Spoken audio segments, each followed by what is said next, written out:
Dans le prochain épisode de Plus belle la vie, Céline semble avoir des troubles de la mémoire. Kylian est forcé de composer dans la façon dont il veut gérer le bar.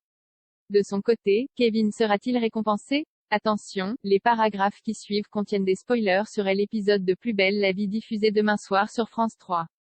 Luna se retrouve face à Pavel afin de préserver leur amitié. Vincent refuse les avances de Céline. Honteuse, celle-ci se met à pleurer sur son lit. Vincent la réconforte, puis la laisse dormir. Le lendemain matin, Céline se réveille sans aucun souvenir de la veille. Vincent lui explique ce qui s'est passé, puis lui propose un petit déjeuner. Dans le journal, il lui montre la photo du docteur Livia, qui s'est évadé. Vincent rappelle à Céline qu'il a été son thérapeute dans le passé, avant d'être un serial killer. Mais Céline affirme qu'elle ignore qui c'est. Après une balade en bord de mer, Vincent raccompagne Céline chez elle.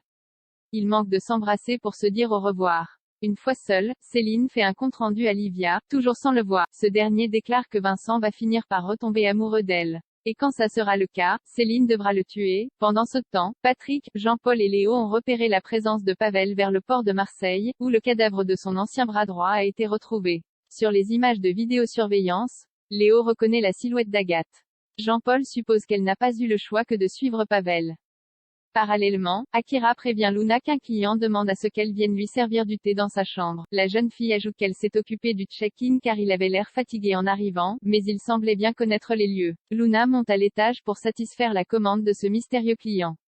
Elle entre dans la chambre, dépose le thé sur la table, puis s'apprête à partir lorsque Pavel sort de la salle de bain. Sous le choc, Luna annonce qu'elle va appeler la police. Pavel menace alors de s'en prendre à ses proches. Kylian compose avec Roland. Kylian se rend compte que Roland a ouvert le bar du Mistral sans l'attendre. Il insiste pour prendre la relève de son père, pendant que ce dernier part faire des courses au marché. Kylian avoue alors à sa sœur qu'il ne sait pas comment expliquer à Roland qu'il n'a plus besoin de ses conseils sans le vexer. Quand Roland est de retour avec ses courses, ayant l'intention de préparer un plat du jour, Kylian cède. Lors du service du midi, Roland constate qu'aucun client ne commande son plat du jour. Il prend la place de serveur de Kylian pour le recommander auprès d'une table occupée par Lola, Sounali et Jules. Roland leur décrit la fameuse recette des pieds paquets, à base de panse et de pieds de mouton.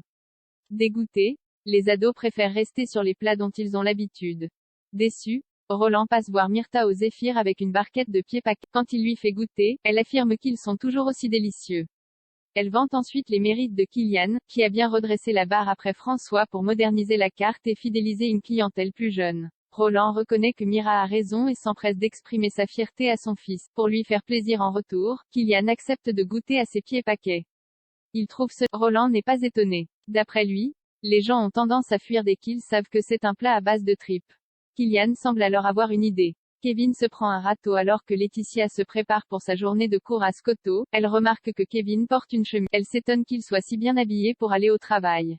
Kevin rétorque qu'il doit faire bonne impression pour sa future carrière dans la police. Laetitia est heureuse que son fils ait un nouvel objectif. Dans la matinée, Kevin et Alexandra font une ronde dans Marseille.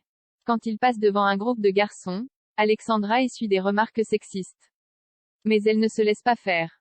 Elle remet en place le chef du groupe, qui s'excuse platement devant elle. Kevin est impressionné. Plus tard, il continue de parler de choses et d'autres. Kevin évoque notamment la mort de son père. Quand Alexandra demande à voir une photo de lui, Kevin est très touché qu'elle s'y intéresse. Kevin rejoint ensuite Baptiste pour sa pause déjeuner. Il avoue qu'Alexandra est pleine de qualités. Baptiste l'encourage à tenter sa chance avec elle, mais Kevin craint de se prendre un râteau. À la fin de la journée, alors que Kevin et Alexandra s'apprêtent à quitter le commissariat, le jeune homme invite sa stagiaire à boire un verre. Celle-ci comprend que tous les autres collègues seront là, mais Kevin clarifie ses intentions et son envie d'un tête-à-tête.